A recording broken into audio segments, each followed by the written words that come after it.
আসসালামু আলাইকুম সম্মানিত শিক্ষার্থীবৃন্দ, আশা করি আল্লাহ পাকের রহমতে সবাই ভালো আছেন। যে যেখান থেকে শুনছেন জেনে রাখুন, আমরা সম্পূর্ণ বেসিক ভিউ বই ধরে শেষ করার মিশনে আছি এবং আপনাদের অবগতির জন্য জানিয়ে দিচ্ছি আমরা কিন্তু বর্তমানে বেসিক ভিউ বই এর বাংলাদেশ বিষয়াবলী পর্যায়ে আছি। জি, বাংলাদেশ বিষয়াবলী আমরা পড়ছি এবং বাংলাদেশ বিষয়াবলী আমরা তৃতীয় অধ্যায়ে আছি। আমাদের তৃতীয় অধ্যায়ের নাম হচ্ছে বাংলাদেশের জনসংখ্যা, আদমশুমারি ও জাতিগোষ্ঠী। জি, গত ক্লাসগুলোতে আমরা দ্বিতীয় অধ্যায় শেষ করেছিলাম। দেখতে পাচ্ছেন দ্বিতীয় অধ্যায় শেষ এবং এই পর্যায়ে বাংলাদেশের জনসংখ্যা, আদমশুমারি, জাতিগোষ্ঠী, উপজাতি, জনসংখ্যার ধারণা, আদমশুমারি, উপজাতি এবং বাংলাদেশ শিক্ষা ও স্বাস্থ্য, এই 4টা টপিক নিয়ে সাজানো হয়েছে। তো আলহামদুলিল্লাহ অল্প সময়ের মধ্যেই দেখা যাবে তৃতীয় অধ্যায়টা আমাদের শেষ হয়ে গিয়েছে। তো তৃতীয় অধ্যায় শুরু করছি আমরা বই থেকে। দেখতে পাচ্ছেন আপনারা, জনসংখ্যার মৌলিক ধারণা দিয়েছে। জনমিতিক লভ্যাংশ কি, জনসংখ্যা পরিবর্তনের নিয়ামক কি, আরএনআই কি, জন্মহার কি, স্থূল জন্মহার কি, মৃত্যুহার কি, এই বিষয়গুলা আসলে এমসিকিউর ক্ষেত্রে ওই রকম ভাবে কাজে আসে না। তারপরে যাদের একটু ইচ্ছা লাগবে অবশ্যই পড়ে নেবেন ইনশাল্লাহ। দেখেন বিগত যে প্রশ্ন দিয়েছে কোনো প্রশ্নই কিন্তু তেমন কোনো জায়গায় আসেনি। আর নিরাপত্তা অধীক্ষকের একটা প্রশ্নে তার দেশে শতকরা কত ভাগ লোক কর্মক্ষম, একটা নর্মাল বেসিক কোশ্চেন আসে, 62% লোক কর্মক্ষম। এটা একটা নর্মাল একটা বেসিক কোশ্চেন আসে, তবে এত ডিপ কোশ্চেন কিন্তু আসে নাই। তো ঠিক আছে, সমস্যা নেই। জনসংখ্যায় বাংলাদেশের অবস্থান, জনসংখ্যার দিক দিয়ে অষ্টম, ঘনত্বের দিক দিয়ে ষষ্ঠ, এশিয়ায় পঞ্চম, মুসলিম হিসেবে তৃতীয়, সারভুক্ত হিসেবে তৃতীয়। এই বাংলাদেশ যেহেতু মোটামুটি সবগুলো আপনার একটু জানা থাকলে, মোটামুটি সবগুলোই মোটামুটি একটু আপনার জানা থাকলে ভালো হয়। তারপরে আমরা দেখতে পাচ্ছি আদমশুমারি। আদমশুমারি ইংরেজি সেন্সাসটা মনে রাখবেন। এই পর্যন্ত আদমশুমারি হয়েছে 6 বার, খুবই গুরুত্বপূর্ণ একটা বিষয়।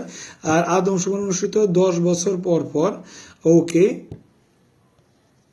এটা একটু ব্যতিক্রম ছিল। তারপরে এখানে কিছু সাল ভিত্তিক তথ্য দেওয়া আছে, চাইলেই পড়তে পারেন।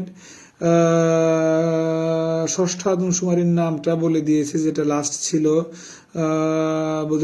পরিচালনা করে কে, এই তো মোটামুটি তথ্য। ষষ্ঠ আদমশুমারি, এটা হচ্ছে লাস্ট এবং এটা হচ্ছে স্টার চিহ্ন অবশ্যই দেওয়া লাগবে, খুবই গুরুত্বপূর্ণ। মোট জনসংখ্যা কতজন? 16,51,58,611 জন। পুরাই হাসিনার দালালি তথ্য এটা। তারপরে এখানে কোনটা কত কি আছে, না হলে 20 কোটি ছাড়াইছে মানুষ, জনসংখ্যা বেড়েছে 2 কোটি। তবে আমাদের এটাই পড়তে হবে। খনার সংখ্যা, নারী পুরুষের অনুপাত, এটা গুরুত্বপূর্ণ। ঘনত্ব, এটা গুরুত্বপূর্ণ। তারপরে এই যে এই বক্সটা আসলে গুরুত্বপূর্ণ, জনসংখ্যার ফলে বৃহত্তর বিভাগ ঢাকা ও ক্ষুদ্রতর বিভাগ বরিশাল। জনসংখ্যা বৃদ্ধির হার বেশি ঢাকাতে, জনসংখ্যা বৃদ্ধির হার কম বরিশালে। ঘনত্ব বেশি ঢাকাতে, ঘনত্ব কম বরিশালে। বরিশাল জনসংখ্যা বৃদ্ধির হার 1.2%, সাক্ষরতার 78%, পরিবারের গড় সদস্য 4 জন। এটা দরকার নেই যদিও। তো মোটামুটি হচ্ছে উপজেলা কয়টা জানতে হয়, মেট্রো থানা কয়টা, পৌরসভা কয়টা, ইউনিয়ন কয়টা, অবশ্যই জানা লাগবে। যে রিসেন্ট তথ্য, কর্মক্ষেত্রে নিয়োজিত, এটা না জানলেও চলবে। জনসংখ্যা বৃদ্ধির হার, এটা তো একটু আগে আমরা পড়লাম, এটা পড়েছি। ইন্টারনেট ব্যবহারকারী সাক্ষরতার বিষয় কম থাকে। এই যে এইটা ভিআইপি সাক্ষরতার হারটুক, হ্যাঁ, এটা একটু ভালো করে পড়বেন। সাক্ষরতা বৃদ্ধি বা কমের হারটা একটু ভালো করে পড়তে হবে। হ্যাঁ, ঠিক আছে। যেমন সাক্ষরতার শীর্ষ হচ্ছে ঢাকা, সাক্ষরতার শীর্ষ জেলা হচ্ছে পিরোজপুর, সাক্ষরতার শীর্ষ উপজেলা হচ্ছে নেসেরা, আর সর্বনিম্ন হচ্ছে ময়মনসিংহ, সর্বনিম্ন জেলা হচ্ছে জামালপুর। হ্যাঁ, তো এইভাবে এই বিষয়গুলো একটু অবশ্যই আপনার জেনে থাকা জরুরি। তারপরে উপজাতির বিষয়ে, উপজাতি ইংরেজি হচ্ছে ট্রাইব, মনে রাখবেন। তারপর এটা গুরুত্বপূর্ণ, সংবিধানের 23 নং উপজাতির বিষয়ে বলা হয়েছে। উপজাতিরা ক্ষুদ্র নৃগোষ্ঠী হিসেবে পরিচিত। বিশ্ব আদিবাসী দিবস 9 আগস্টে। এগুলা গুরুত্বপূর্ণ। নৃগোষ্ঠী, বৃহত্তম নৃগোষ্ঠী হচ্ছে বাঙালি এবং বৃহত্তম নৃগোষ্ঠী হচ্ছে চাকমা। বাংলাদেশের বৃহত্তম নৃগোষ্ঠী বাঙালি এবং বৃহত্তম ক্ষুদ্র নৃগোষ্ঠী হচ্ছে, বৃহত্তম নৃগোষ্ঠী আর বৃহত্তম ক্ষুদ্র নৃগোষ্ঠী হচ্ছে চাকমা। ঠিক আছে, দুইটা খুব গুরুত্বপূর্ণ তথ্য নিয়ে বই লিখেছেন আব্দুল সাত্তার, দরকার নাই। জনসংখ্যা দিবস, উপজাতির সংখ্যা ও এটা হালকার উপর দিয়ে একটু দেখবেন। তারপরে কোনথায় কত উপজাতির জনসংখ্যা কত? চাকমা, মারমা, সাঁওতাল।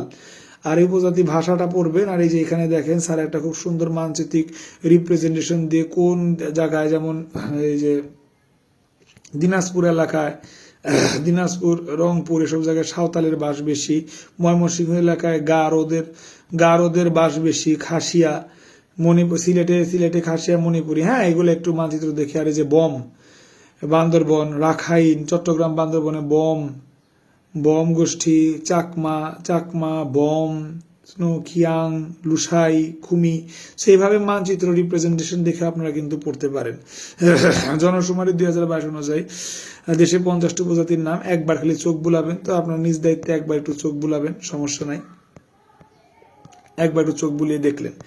তারপরে চাকমাদের নিয়ে আলাদা করে এখানে একটু কথাবার্তা আছে, আপনারা নিজের একটু পড়ে দেখুন।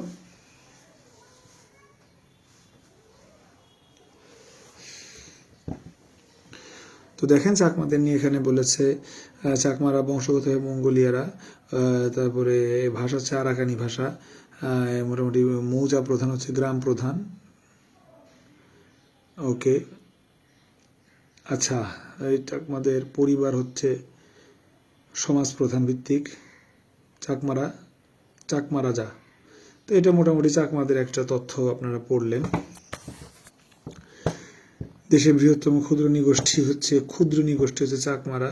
আদিবাসী আরাকান নেপালে চাকমারা গ্রামকে বলা হয় আদামা বা পাড়া। এত কিছু পড়ার দরকার নাই। প্রজাতির মধ্যে শিক্ষার হার এগিয়ে চাকমারা। সর্বশেষ বাংলাদেশের দ্বিতীয় ভাষা হিসেবে ফেসবুকে যুক্ত হয়েছে চাকমা ভাষা। চাকমা ভাষা ঐতিহ্যবাহী পোশাক হচ্ছে পিনন এবং হাদি। পয়লা বৈশাখে চাকমারা বলে গজ্জা পজ্জা। বিয়ে অনুষ্ঠানে পরিচালিত করেন ওঝা। ভালোই।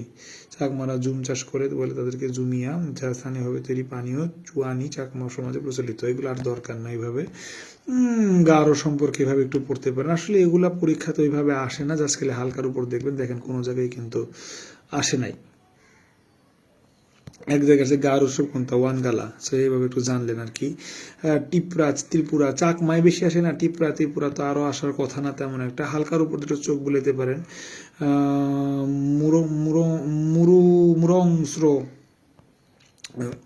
তেমন একটা গুরুত্বপূর্ণ না, দেখেন সেরকম একটা কোনো জায়গাতেই কিন্তু এগুলো আসে না। বেতার সহ সম্পাদনায় একবার আসছে বৈশুক কোন উপজাতি বর্ষবরণ উৎসব। এগুলা পড়লেও আসলে মনে রাখতে পারবেন না। তারপর হালকার উপর একটু দেখবেন ত্রিপুরা, এগুলা কি বলতে চাইছে একটু দেখবেন। ওরাও, এটা তো একদমই গুরুত্বপূর্ণ না। খাসিয়াটা একটু দেখতে পারেন। খাসিয়ার গোত্র 6টা, সার্কেল প্রধান হচ্ছে রাজা, এবং খাসিয়া গ্রামগুলোর পরিচিত হচ্ছে পুঞ্জি নামে। গুরুত্বপূর্ণ মোটামুটি মণিপুরিরা তো আমরা ভালোই দেখি গুরুত্বপূর্ণ বহন করে। মণিপুরের উৎসবটা পড়বেন, মণিপুরের বাসস্থানটা পড়বেন মোটামুটি। মুন্ডা হচ্ছে হিন্দু ধর্ম, পিতৃতাত্ত্বিক মুন্ডা, ঠিক আছে। উৎসব হচ্ছে কারাম পূজা। সাতক্ষীরায় মুন্ডারা সাতক্ষীরা থেকে সাঁওতাল সনাতন ও খ্রিস্টান, সাঁওতালরা সনাতন ও খ্রিস্টান, অস্ট্রিক ভাষারা। তো এটা মোটামুটি পড়বেন। এইটুক মোটামুটি গুরুত্বপূর্ণ আছে, দেখেন কয়েক জায়গায় আসছে। এটা আমি মোটামুটি দাগ দিয়ে পড়াইলাম যেগুলা। খাসিয়া, মণিপুরি, মুন্ডা, সাঁওতাল, এই কয়েকটি একটু গুরুত্বপূর্ণ আছে, মোটামুটি বিভিন্ন জায়গাতেই দেখা যায় এগুলাকে, বুঝছেন। তারপর একবার শিক্ষা রিলেটেড যে বিষয়গুলো সেগুলো নিয়ে আমরা একটু আলোচনা করি।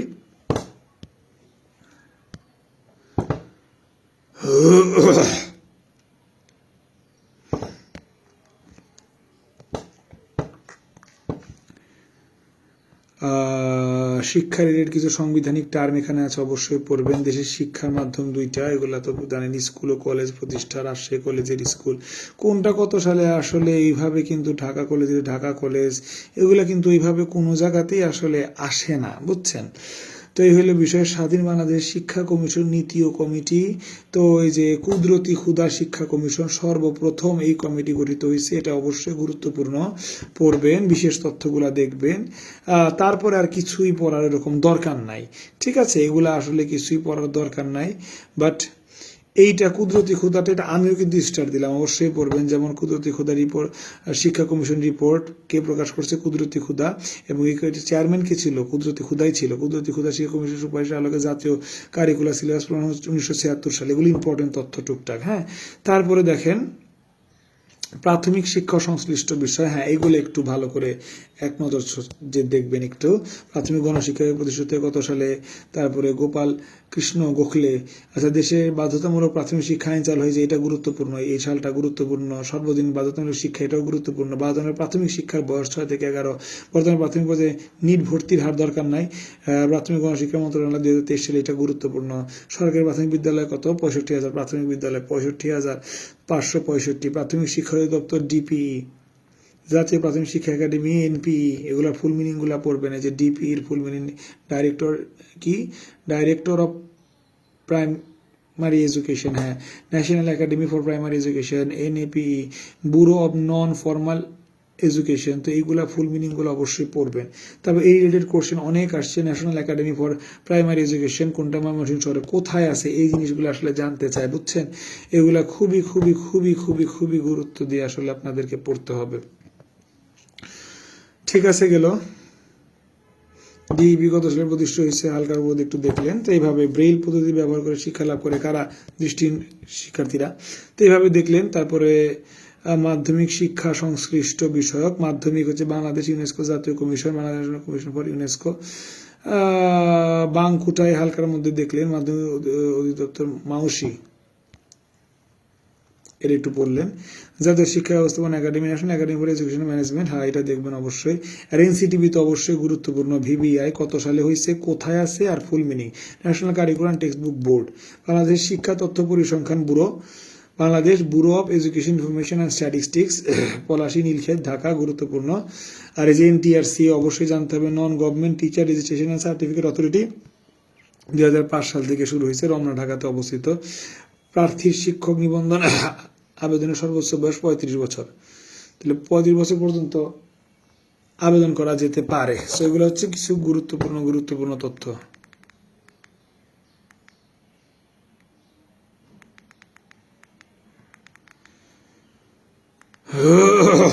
কারিগরি মাদ্রাসা শিক্ষার ক্ষেত্রে অবশ্যই Bangladesh technical educational board BTEB একটু পড়বেন। মাদ্রাসা শিক্ষা বোর্ড কত সালে গঠিত হয়েছে এটা হালকার উপরে পড়বেন, আর কি এটা পড়ার দরকার নাই। তো মোটামুটি বুঝলেন বাংলাদেশের স্বাস্থ্য সেবা, স্বাস্থ্য পরিবার কল্যাণ মন্ত্রণালয়, স্বাস্থ্য পরিবার কল্যাণ মন্ত্রণালয় যেটা ইনস্টিটিউট অফ, এগুলার ফুল মিনিং আসলে পড়ার দরকার নাই। সেন্ট্রাল আইডিয়া ডিজিজ, এগুলো আসলে ফুল মিনিং পড়ার দরকার নাই, তেমন দরকার নাই এগুলো পড়ার, এটা স্কিপ করে যাইতে পারেন, বুঝছেন? এটা স্কিপ করে যেতে পারেন। অধীনত স্বাস্থ্য সেবা, স্বাস্থ্য শিক্ষা, সরাসরি ভ্যাকসিন প্ল্যান্ট দরকার নেই, এগুলো পুরোটা আসলে এভয়েড করে যাইতে পারেন।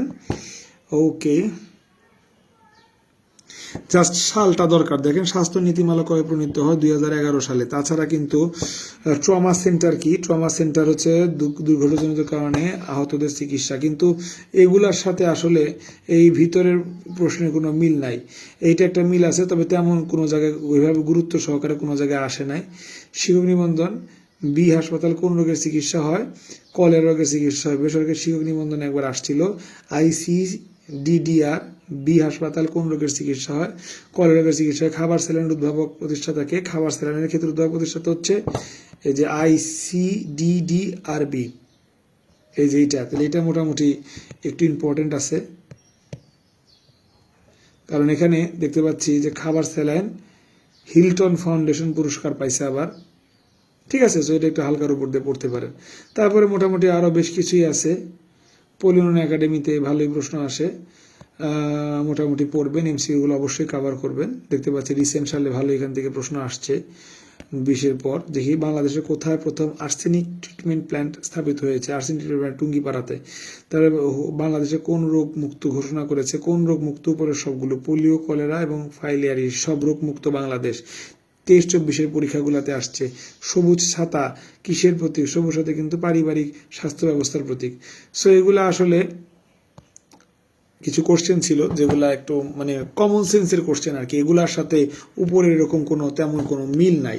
টুকটাক এইটাই একটু গুরুত্বপূর্ণ, এটার নাম হচ্ছে ICDDR, এটা একটু গুরুত্বপূর্ণ যেটা দেখলাম মোটামুটি। তবে সাম্প্রতিক টিকাদান কর্মসূচি, এটা সাম্প্রতিকের ভিতরে পড়বে, তো এটা পড়ে ফেলবেন ইনশাল্লাহ, কোনো সমস্যা নাই। বিভিন্ন রোগের, যক্ষা রোগের টিকা আছে, যক্ষা রোগের, ধনুষ্টঙ্কারের, হেপাটাইটিস বি এর টিকা আছে, তারপরে কি নিউমোনিয়ার টিকা আছে। টিকাগুলোর নাম গুলা হালকার উপর দিয়ে একটু দেখবেন একবার, এবং হালকার উপর টিকাগুলোর নাম দেখলে হবে। ভাসমান হাসপাতাল কবে থেকে চালু হয়েছে, সালটা পড়বেন। বড় ভাসমান হাসপাতাল নাম হচ্ছে রংধনু, মানে ভাসমান হাসপাতাল বলতে হচ্ছে জাহাজ বা নৌকা বা স্টিমারের উপরে যে হাসপাতালগুলো, হ্যাঁ। তারপরে সবুজ সাথে হচ্ছে যে সেবাদান কর্মসূচি, স্যাটেলাইট ক্লিনিক আর কি। আর ওয়ান হেলথ হচ্ছে বাংলাদেশের মহামারী মোকাবেলার প্রকল্প, ওয়ান হেলথ হচ্ছে বাংলাদেশের মহামারী মোকাবেলার প্রকল্প, ঠিক আছে। সবুজ সাথেও দেখলেন। তো আলহামদুলিল্লাহ বলতে যাচ্ছি যে এই পর্যন্তই ছিল আমাদের তৃতীয় অধ্যায়ের আয়োজন। যদি আমরা একটু দেখি তৃতীয় অধ্যায়টা, তাইলে আমরা দেখব যে আসলে তৃতীয় অধ্যায়ে জনসংখ্যার ধারণা আমরা পাইছি, উপজাতি সম্পর্কেও জানছি, আদমশুমারি সম্পর্কেও জানছি, এবং বাংলাদেশের শিক্ষা এবং স্বাস্থ্য নিয়ে তো অনেক লম্বা গবেষণা, টিকাদান থেকে শুরু করে কত কিছু সম্পর্কে আমরা জানলাম। তাইলে আমাদের এই তৃতীয় অধ্যায়টাও আলহামদুলিল্লাহ শেষ হয়ে গেল। তো যেহেতু তৃতীয় অধ্যায় আমরা শেষ করলাম টিকাদান কর্মসূচি দিয়ে, এখানে শেষ করলাম আলহামদুলিল্লাহ। আমরা এখানে সবুজ ছাতা, এটা ভালো একটা ইম্পর্টেন্ট কনসেপ্ট, পরীক্ষা টরীক্ষাতে আসে, জানলাম। টিকাদান কর্মসূচি সম্পর্কেও জানলাম, বিভিন্ন রোগ এবং রোগের রিলেটেড ভ্যাকসিন সম্পর্কে আমরা জানতে পারলাম এগুলাতে। তো আশা করি আপনাদের উপকার হয়েছে ইনশাআল্লাহ। তাহলে আজকের ক্লাস এই পর্যন্ত আমরা ফিনিশ লিখে দিচ্ছি। নেক্সট ক্লাস আমরা চতুর্থ অধ্যায় নিয়ে আলোচনা করব। সে পর্যন্ত ভালো থাকবেন। আল্লাহ হাফেজ। আসসালামু আলাইকুম।